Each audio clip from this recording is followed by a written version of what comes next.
Dans cette deuxième partie de la vidéo 1 du chapitre 3 dynamique des écosystèmes, stabilité et résilience, nous traiterons cette fois des séries régressives.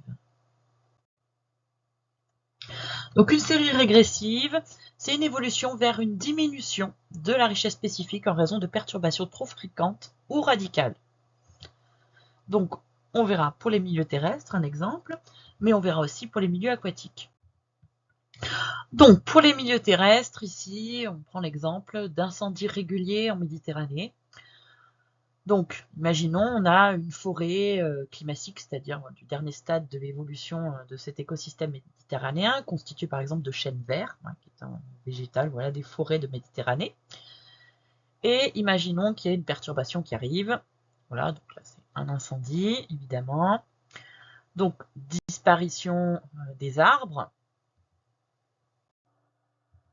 Progressivement, on va avoir des herbacées qui vont repousser et évidemment d'autres arbustes, des cistes, des choses comme ça qui vont se mettre à pousser pour poursuivre cette évolution vers la forêt climatique.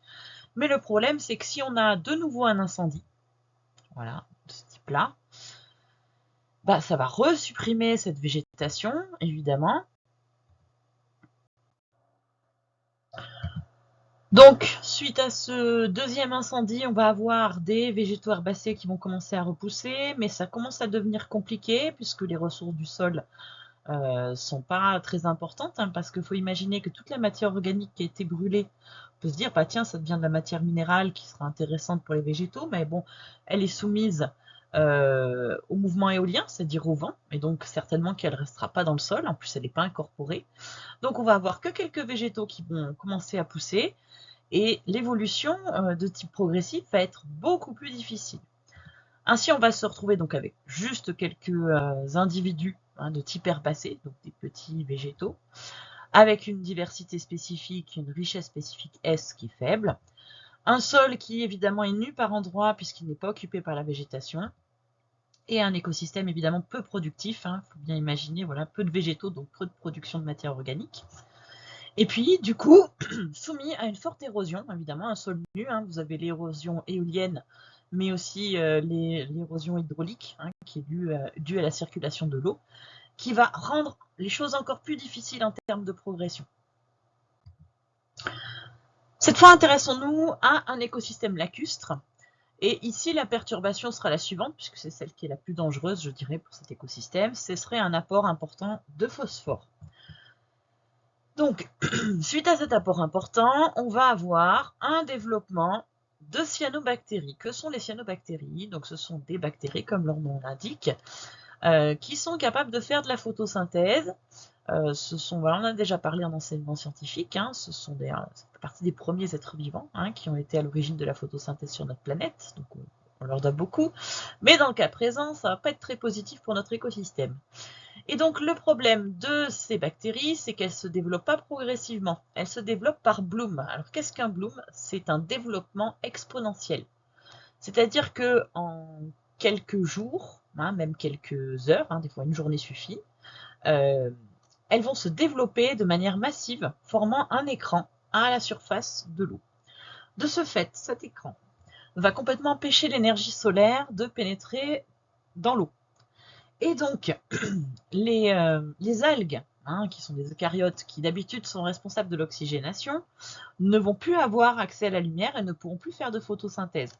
Et donc, tout l'intérieur de notre écosystème va progressivement mourir, évidemment beaucoup de cadavres, beaucoup de respiration cellulaire, et donc notre milieu va devenir anoxique, voire même, vous pouvez, donc, bon, voilà les cadavres, vous pouvez avoir également production de méthane, qui est un gaz qui se produit en milieu anoxique ou anaérobie, par des bactéries méthanogènes.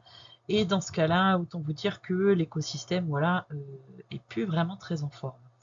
Alors ce processus s'appelle l'eutrophisation anthropique, pas eutrophisation tout seul, parce que vous savez que l'eutrophisation, c'est une évolution naturelle et lente. Là, c'est une eutrophisation anthropique ou dystrophisation, le dys signifiant problème de fonctionnement. Donc c'est un milieu dystrophe est un milieu qui a clairement un problème d'alimentation. Ici, c'est le cas, problème d'alimentation et en énergie solaire et trop d'excès de phosphore. Donc là, pour notre écosystème, il y a malheureusement, je dirais, plus grand-chose à faire. Enfin, la première chose, c'est de protéger tous les apports de tous les apports de phosphore qu'il y aurait éventuellement. Alors avant, on a vu le gros problème des lessives, elles sont maintenant toutes sans phosphate, donc on a un petit peu moins ce problème-là, mais vous avez également quand même pas mal de rejets des villes, de l'agriculture, qui malheureusement peut conduire justement à ces situations qui sont assez catastrophiques pour tout l'écosystème lacustre. En termes de solutions, à part la préservation, on peut éventuellement faire un ASEC, on en a déjà parlé en classe, c'est-à-dire qu'on vide complètement l'écosystème, hein, on essaie de repêcher, s'il y a des poissons qui sont encore vivants, on essaye de les récupérer, et pour, voilà, on fait un retour à zéro, hein, puisque ici, évidemment, il n'y a pas de nouvelle évolution possible, hein, on est à la fin, là, ici, on est à la destruction totale de l'écosystème. Donc voilà. Et tant que on peut alors avoir des lacs qui survivent parce que par exemple ça se sera passé à une période où par exemple il fait très chaud et l'eau sera, il y aura un niveau d'eau très bas et que avec des précipitations tout ça le lac se remplit et donc ça dilue un peu. Mais à chaque fois qu'on va se retrouver avec un niveau d'eau bas, bah, évidemment le phosphore on l'a pas enlevé donc il n'a pas été non plus complexé par d'autres molécules donc forcément il est toujours là et donc c'est un problème qui sera récurrent. Donc voilà, alors sachez que dans les facteurs limitants au développement des cyanobactéries, il y a la température, et c'est pour ça que vous aurez sûrement l'occasion de le voir, notamment dans les lacs de notre région, avec les fortes chaleurs estivales, on a souvent ces développements de cyanobactéries. Alors, certes, l'écosystème meurt, mais en plus, c'est dangereux pour les humains, hein, donc fini les activités nautiques, fini la pêche, fini tout ça, et attention, c'est très dangereux pour les chiens. Ça, c'est pas dans le cours. C'est si un jour vous baladez avec un chien à proximité d'un lac en situation d'eutrophisation anthropique, attention, hein, c'est mortel. Voilà pour cette série régressive, pas très optimiste, des écosystèmes lacustres.